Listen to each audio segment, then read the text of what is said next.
I'm Ash Minnick, and this is Club Auspex. We have just watched the finale of Season 1 of New York by Night. It's very exciting. In Club Auspex, usually we speak with the players after each show, but today we have a very special treat. We get to talk to the storyteller, Jason Carl. Oh, that's me. Welcome to the club. Thank you, Ash. It's so good to have you here. It's lovely to have you. I'm excited to ask all the questions, and I'm assuming you're going to tell us everything and give away all the secrets and just... Sure. Yep. Yeah. Okay, first, most obvious burning question. The book club spin-off. When is that happening? The Kindred Book Club? The Kindred Book Club spinoff. Yeah. I think that might make a really interesting podcast, don't you think? Yeah. Those two characters have teaching each other their ways. I would watch every week, for sure.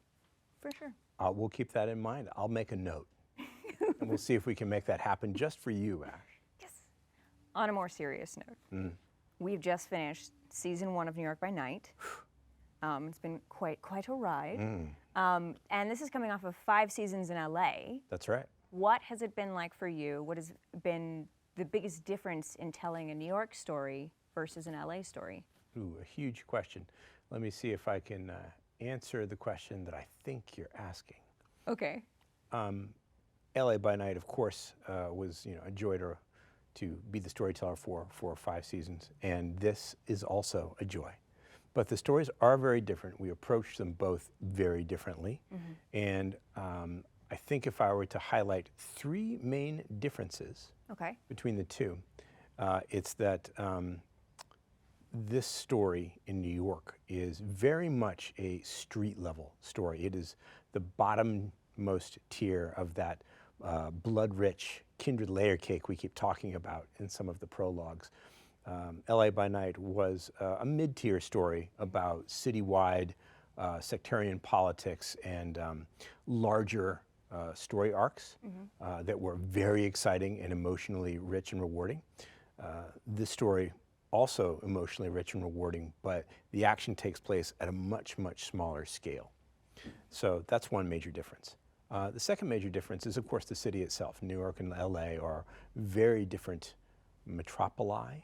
Is that a word? Metropolis? It is today. It is today, metropoli. They're the 2 largest cities. Metropoli is canon. They're the 2 largest cities in the United States, and I would love to tell a vampire story someday about cities in other parts of the world. But for now, we're telling stories that anchor the 2 coasts of America, and the vibe, the energy, the attitude, the people, and the problems of each city are super different. New York is a completely different character in this story than Los Angeles was in its story. And then finally, of course, the third major difference is, and I'm sure we'll talk about this a little bit later, is that the story of LA by Night followed the same coterie throughout 5 seasons. And we got to see that self-contained story beginning to end. This story follows 2 coteries. One Anarch coterie, which we've just followed all the way to the end of its first season, and then we're going to take a look very soon at a Camilla coterie and see how their story unfolds. And after that, well, that would be telling. Yeah, and we're going to see Camilla as players for the first time. We're going to see Camilla characters in our official World of Darkness Vampire the Masquerade stream for the very first time. I'm very excited about that. I don't really know how they're going to react to some of the things that I'm going to present to them as opportunities for character decisions, because that's really what I like about storytelling. I have no idea what is going to happen. I create, or try to create, opportunities for action, moments of decision, and who knows what the choices will be. The key, I think, is to just be able to say, oh, that's your choice? Great, yes, and this is what happens. There's a bunch of other new things this season, besides just getting into the Camilla and swapping coteries, which is very exciting. But in the season we've just seen, there was also a bunch of new things. Yes. We've got new clans, which present new powers. Right. Do you want to talk about what it was like to bring some of those? Sure. That was very exciting and very rewarding when we launched LA by Night, we were trying to focus on a very specific and limited subset of clans. And here in New York, we're expanding a little bit on those available options. We're seeing for the very first time a Simitsi character played by Alex. That's Isaac at the table. And the Simitsi signature discipline, their signature power is vicissitude, which is an amalgam power of two other disciplines. And we haven't seen that at the table before. Yeah. I really appreciate how Alex is approaching it, because it is every bit as cool and creepy as I ever imagined. Yeah. And then, of course, Mayana is playing Seraph, who is a Ravnos. And we haven't seen these characters, this clan, at all before. The Ravnos are the daredevils, the wanderers, the nomads. They have a very tragic, yes, they have a tragic story that Mayana's character is just starting to figure out. Yeah. And they have a signature power, another amalgam power called Shimmerstry, which is the power to create illusions, things that are not there. And we also saw with Abria's character, when she got a little hungry, some blood resonance, yeah? Yeah, we haven't done much with blood resonance before in some of our official chronicles. This is the first time we're starting to dabble in it. And what that's all about is that the world of darkness holds a lot of different and strange secrets, of course, and one of its secrets is that some mortals, perhaps by random chance, perhaps not, possess blood that is that carries a concentration of specific emotions that are so strong they affect the kindred who drink from them, and that's called a dyscrasia. The resonance is the flavor of the blood, sanguine or melancholic, but the dyscrasia is that concentration of emotion. The effects can be unpredictable. So we saw Bria's character try to use one power, but the dyscrasia that she had just consumed decided, perhaps of its own free will, or maybe it was just random, to manifest as a presence power instead. And we'll see more of this as we go on.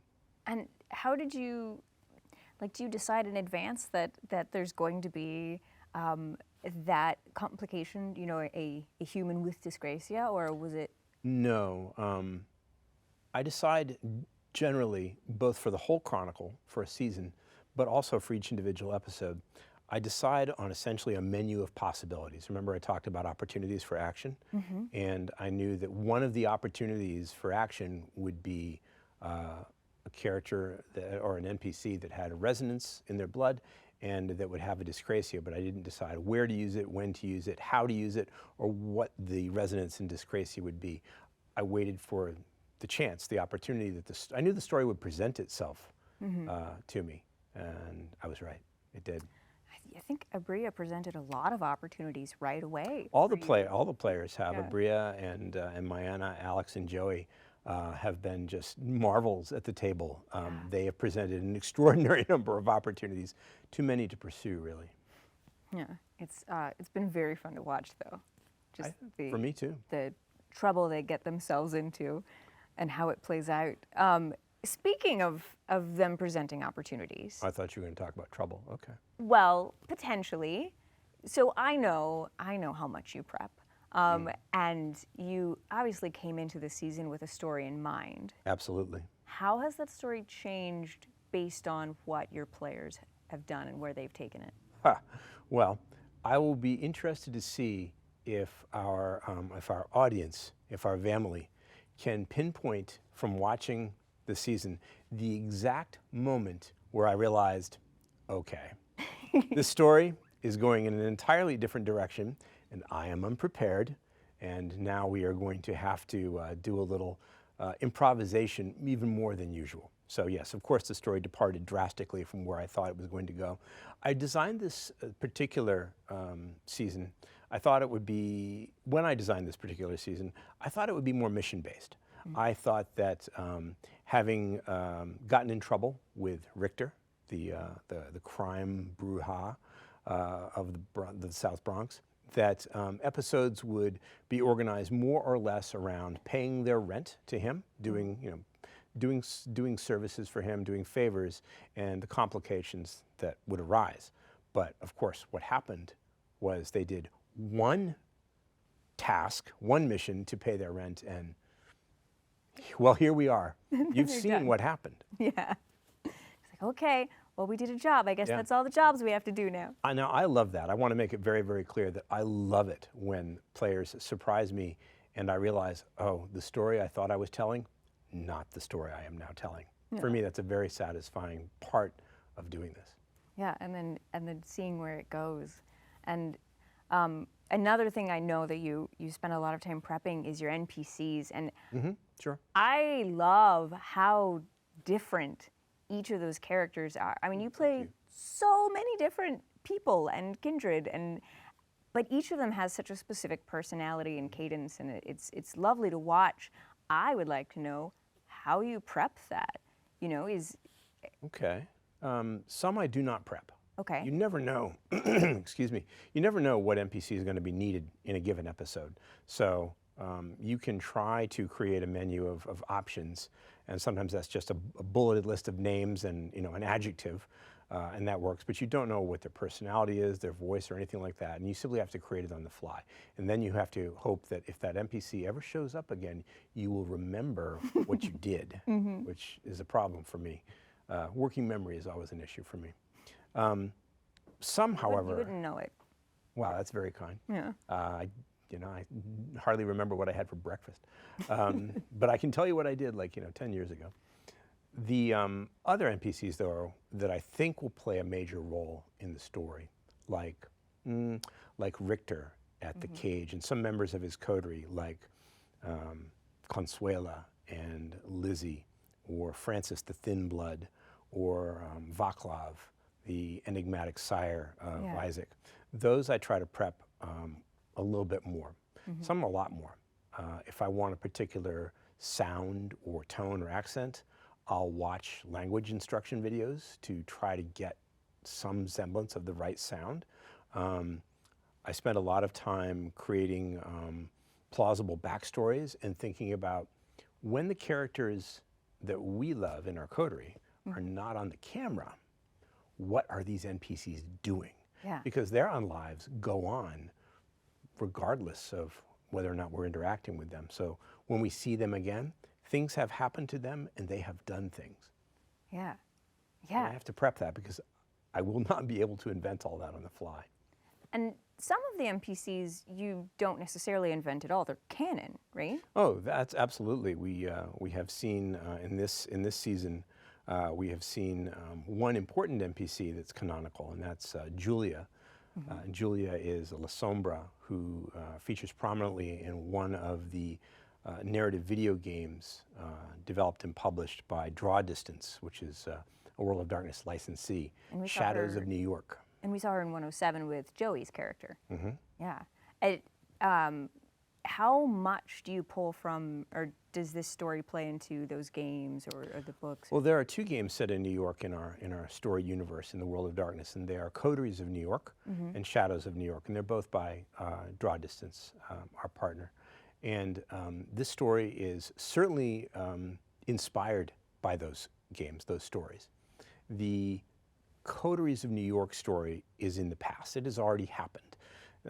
Players who are familiar with it, who have enjoyed it, can probably see some of the influences that I've chosen to bring into this story, and they've certainly heard about some of the major players like Baron Torque or Boss Callahan, Prince Panhard, and Shadows of New York, the sequel, is taking place at exactly the same time as this story.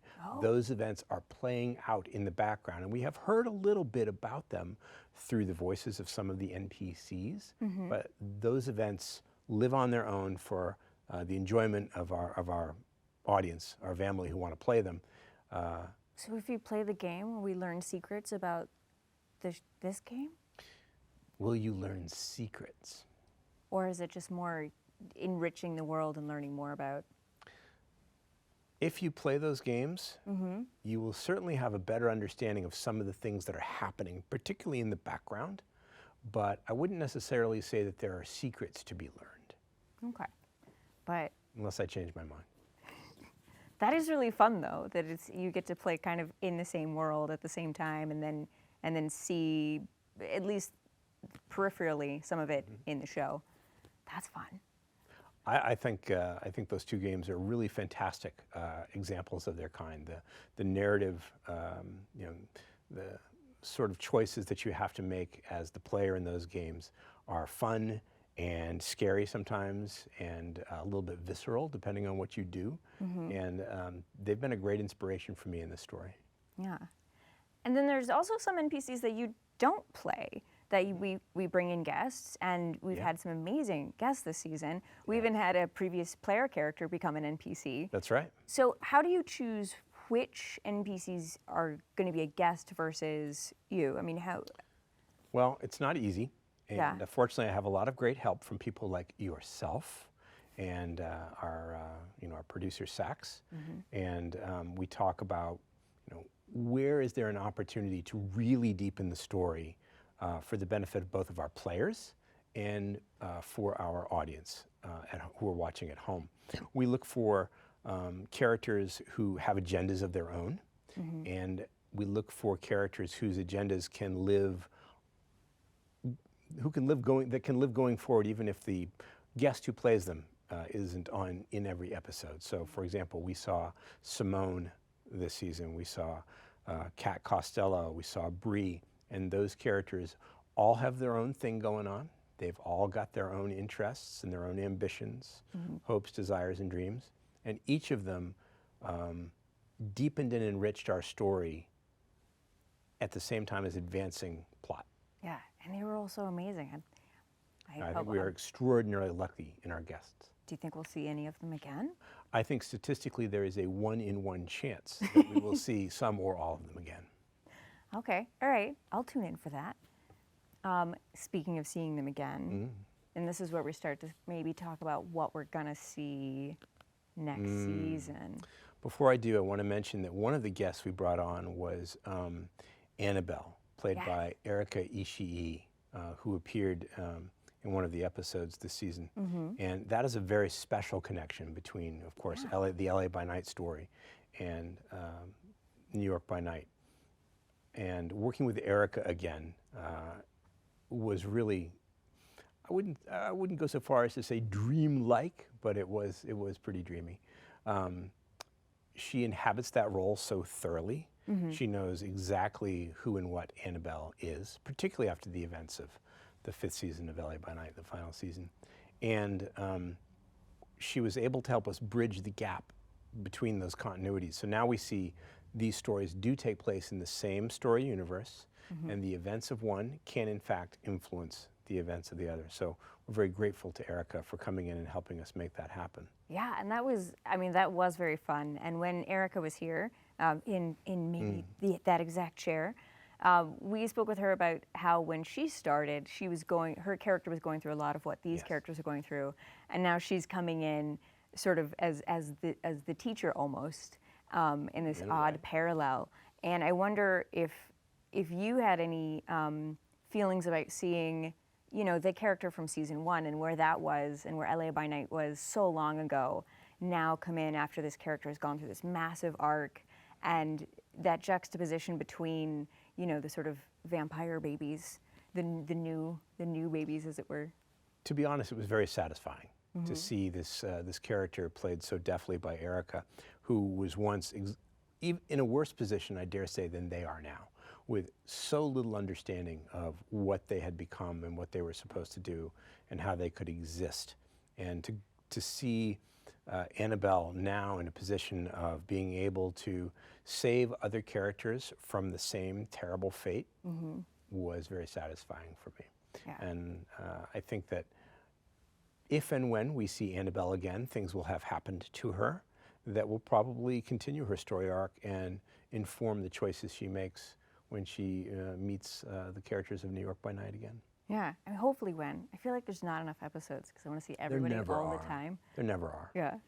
Okay, so now will you tell me what's going to happen next season?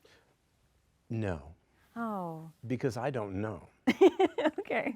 I know where next season starts. I know where season 2 begins. We're going to shift our focus. We're going to go from the streets of the Bronx, and we're going to go into Manhattan. And in that borough, we're going to see a very different side of Kindred Existence with the Camarilla characters. And the adventures of that particular coterie, their story, will be its own unique thing. I've been asked many times already, will these stories cross over? And of course they will. But they will do so in ways that I cannot predict, and that I really can't know in advance what will happen. I think it's safe to say that wherever that story starts and what direction it goes in, it too will finish in a different place than I'd planned. And is it a linear timing-wise? Does that season start off where this one left off timing-wise, or is it? Oh, that's a great question. I will actually, I guess I will offer a secret, something that isn't known to anybody but me. Okay. They overlap starting at a particular point in this season, So and then they we're go going- forward. So are we going back in time? A little bit. Ooh, Not long, but a That's little. that's fun. But that is with the Camarilla versus an Anarch coterie. Just, do you feel like there's going to be a big difference in tone? And I think so, yes. The Anarchs are, as I said, well, both stories are at the street level because all the characters in both seasons are fledglings, very young.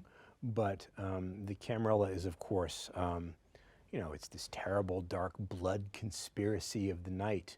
And it has rules and hierarchies and expectations.